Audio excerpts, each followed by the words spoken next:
Hey guys, and welcome back to Mega Man X. You might be wondering why we're sitting at the door to Armored Armadillo again. Well, I felt a bit bad about leaving it the way I did last time, and I did feel it was a bit like cheating to just keep going on with another Maverick. So after cooling off and, it's been a few days since I recorded that part, I figured I'd go online and look up some strategies. And it turns out it's a very, very, very simple one. So we're going to basically cheese Armored Armadillo with the Buster only and no upgrades. And I'm going to just show you how we can do that. Just so we can kind of properly finish up. So basically any weapon other than his weakness will only do 1 point of damage, so there's no point using a charged Buster Shot. So what you can actually do is just keep firing pellets, and the pellets will eventually get through. So this is actually my first time trying this, but I was pretty confident that it would work based on everything that I saw. So as you can see, we can really just kind of keep shooting him. And this still may take a couple of tries, but, overall not too bad. We can actually, hopefully, finally get revenge on Armored Armadillo.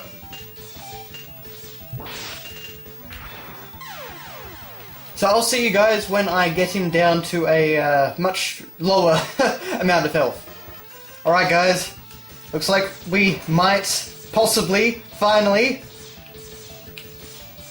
Armored Armadillo, I'm going to beat you to within an inch of your life, then I'm going to find you again in the unreleased Mega Man X9, then I'm going to take your circuits, I'm going to scatter them to the ends of the earth, then I'm going to find them in Mega Man Legends 3, where I will rebuild you and destroy you as Mega Man Volnut. Goodbye. Alright, so now that's taken care of, we can finally move on to the next Maverick. Oh, but first, we've got to check out our new weapon, which I believe is the Rolling Shield. Let's see how my Mega Man... Yep, there we go. My Mega Man X knowledge does hold up. Looks a bit weird, but it's a very effective weapon, especially for the final boss. Alright, time to choose the next Maverick, so I will get my random number generator all prepared. Okie dokie. And get a number. The number is 1. And this is very good news for me, because this means we can finally tackle Chill Penguin. And basically this means we can get the dash boots. After all my complaining, we can finally get them. So let's get into it, and let's defeat Chill Penguin.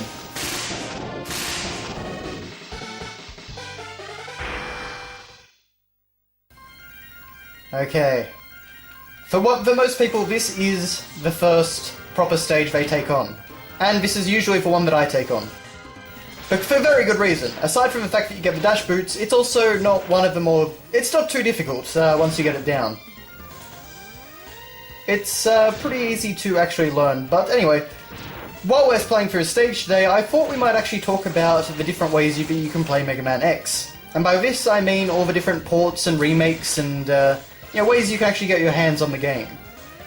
So there's actually been only a handful of re-releases for Mega Man X.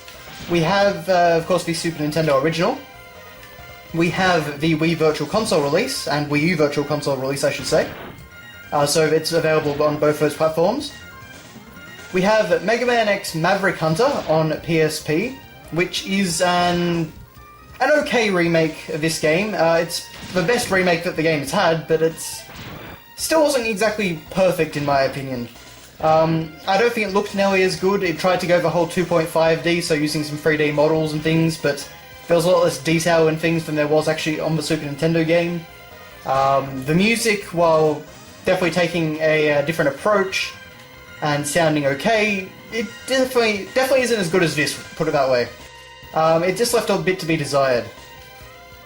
But aside from that, though, the gameplay was basically intact aside from a few minor changes, and it did feature a ton of extra content, including the ability to play as Vile, and the ability to, basically came with a bonus movie called Day of Sigma, which was a really fantastic watch, and it's just this great 20-minute prequel to Mega Man X. But anyway, for now, we're actually going to find our first Dr. Light capsule, and this means dash boots. So you've come. X, I gave you the ability to choose your own path in life. And I hoped the world would allow you to choose a peaceful one. But now it seems that you are destined to fight. Because I thought the world might need a new champion. I don't know where to full stop. I have hidden capsules like this one. If you find and use them, you will be able to increase your powers beyond anything the world has ever known. Step into this capsule and receive an acceleration system to boost your speed. Good luck, X. Thank you, Mr. Thomas Light, and I will very gladly accept those dash boots. So, it's kind of interesting with the whole Thomas Light capsules, because I really like that idea. It's a very nice, tangible link to the classic games, and Mega Man doing that himself to show us how to use them. We can just press the A button at any time to use them and dash around, or double tap A direction, which is what I personally prefer to do. But yeah, so the Dr. Light capsules are a really great idea, because as I said, it's a tangible connection to the classic games, and it also adds this slight RPG element to the game. So basically you can get all these different body upgrades which make you stronger. It basically gives you new basic abilities or enhances your own natural abilities. And it was just a really great addition. But anyway, as I was saying about the PSP version, it's mostly the same as Mega Man X, just as I said, not quite as good really. The story actually does get fleshed out more, there's full voice acting and there's a lot more dialogue. All the Mavericks, for example, have dialogue. Oh yeah, right armor time. But I don't really think the story was that majorly improved. The writing wasn't the best I've seen, put it that way, or at least it was less than I was hoping for. Because I can always see a lot of potential in Mega Man X's storyline, and I never really feel like it's used to its fullest. But yeah, so Mega Man X Maverick Hunter on the PSP, an okay remake. This game is quite expensive on the Super Nintendo, so if you have the PSP and you want to play the game, that's an adequate way of playing it. But I do definitely think that this version is much better. Now the other way you can play the game is using the iPhone version. And this version I do not recommend at all. It's an abomination, honestly, in some ways. But anyway, here we are at the boss door. So we'll try and continue this conversation after we get into Chill Penguin. Chill Penguin is the Maverick that you're most likely going to be starting with. Usually him or Storm Eagle, because they're the easiest to take down with the Buster. And he's really not going to give us too much trouble. So, as you can see, he can shoot out some ice, and that ice can actually block our projectiles. He can create these icicle penguins, and he can hang up on there while creating a snowstorm.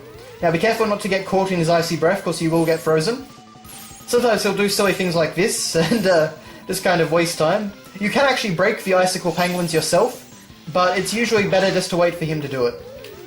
At least in my opinion. So you can see that we can actually break them. And if you can hit him while he's on the hook, you can actually knock him down. Alright, so since he's doing that, let's see if we can get a shot in. There we go. Yep. While he's sliding, actually, you can't hit him. Yep.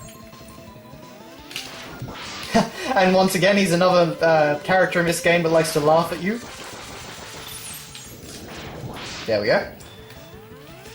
Oh! New strategy there. Thankfully, he doesn't actually hit very hard. Now that I've got the dash boots, we can actually try and do something called the dash shot trick. And basically what this means is, if I shoot while dashing, my attack will do double the damage that it normally would. And no one's really sure if this is a programming glitch or what, but it is very, very handy. And it can make some of the more difficult Mavericks, to defeat with the Buster, a lot easier.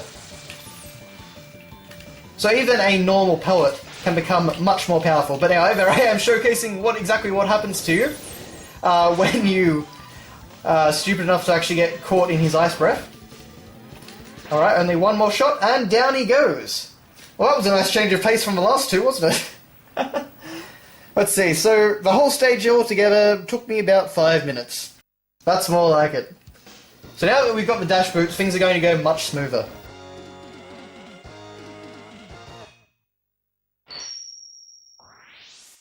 Okay, so now we're going to get... I can't actually remember the name of this one. The Shotgun Ice. There we are. Okay guys, so rather than just going straight to the next Maverick, I want to try something. So, now that I have the dash boots, I can get the Buster upgrade. So before we go to the next Maverick, what I'm going to do, given this is a random playthrough, I'm going to put a number between 1 and... Basically, it's going to give me 1 or 2 on the random number generator. If it's 1, then I can't get the Buster upgrade. If it's 2, then I can. So let's just see what I get. Ready and go.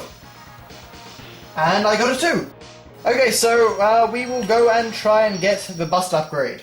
I was kind of hoping this would happen because, you know, given that we've already beaten the Maverick, well, 2 Mavericks actually in this part, I thought that it might be nice to show off something a little bit different in the form of a mini-boss that's attached to this, this little upgrade. Alright, so this is the thing I was talking about when we were here before. So, before I couldn't make the jump over here, but now with the dash boots, there we go. They make you so much more versatile. But, as you see, we actually get trapped here. And we're going to fight a super special mini-boss. Here he is. Doesn't look that threatening, and really isn't as long as you don't mess up like I just did. Now you can only actually hit him in that top part of his head, making him a bit fiddly to actually damage. But aside from that, he's really not that bad. He can grab you and do some damage like that, but really that's about it. He just jumps from side to side. I always find this guy's design pretty interesting because he's actually guarding one of the capsules, the Dr. Light capsules. So my theory is that Dr. Light must have actually built him if that was the case. And if Dr. Light built him, well, for one thing, why did he build a killer robot to guard this one and not any of the others?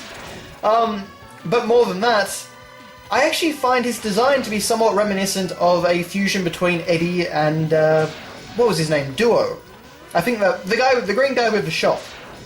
And, you know, given that classic, the transition between X and Classic seems to imply that all the robots from that era, died at some point. Maybe this is like a fusion of 2 old robots that Dr. Light created and, they're standing guard over one of his last creations. I kind of like that idea. But, of course, there's nothing to confirm or deny that, and it's probably just me making stuff up, but, I thought it was a little interesting concept for a backstory for this guy. And, what I'm talking about here is you can see that in the center of him, you've got kind of a little face, kind of like Eddie, how he was just a face with legs. And then you've got kind of a more muscular structure up the top. You've got a small head with some big muscular arms, which just reminds me of Duo. Just, a much more streamlined, futuristic version of both of them. And this guy takes a little while to go down. As you can see, he does dictate how damaged he is by, putting out smoke, because only the Mavericks and final few bosses have actual health bars. Should nearly be dead, though. I'm actually not sure if this guy has a weakness or not. I guess we can try a few of them. So there's the Stinky Million shot. We can try the Rolling Shield, I guess. Shotgun Ice. Well, that makes it easy to hit him, at least. Yep, this is pretty easy now. As you can see, as long as you're paying attention, it's pretty hard for him to actually hit you. But I will admit, actually, I do remember having kind of a bit of trouble with him when I was a kid. But, oh well. There he goes. And here comes the Dr. Light capsule, which was apparently buried underground. So, Dr. Light, you want to tell me anything about that robot? No? Well, alright. So this capsule contains a new type of body armor. It will reduce damage to your systems by 50%. And I realised that I was calling this the Buster upgrade before. Whoops. So, I apologise for getting that wrong. My memory was just a bit fuzzy, obviously. But this will greatly help us in our fight against the Mavericks. So we can actually take a lot more damage now. And with that, we can actually leave here. I'm pretty sure that there is actually another upgrade here we can get, a heart tank, I believe. But I can't actually get it until the area is flooded. Although I have admittedly seen some people do it, so I'll tell you what, we'll give it a go, and if I die, well, that's that. See if I can destroy this, I guess not. There we go. No. Alright, well that'll have to wrap it up for this episode then. So we got the body armor, that's a great improvement. And we defeated 2 Mavericks, including my nemesis Armored Armadillo. So with that guys, thanks a lot for watching, and I'll see you next time.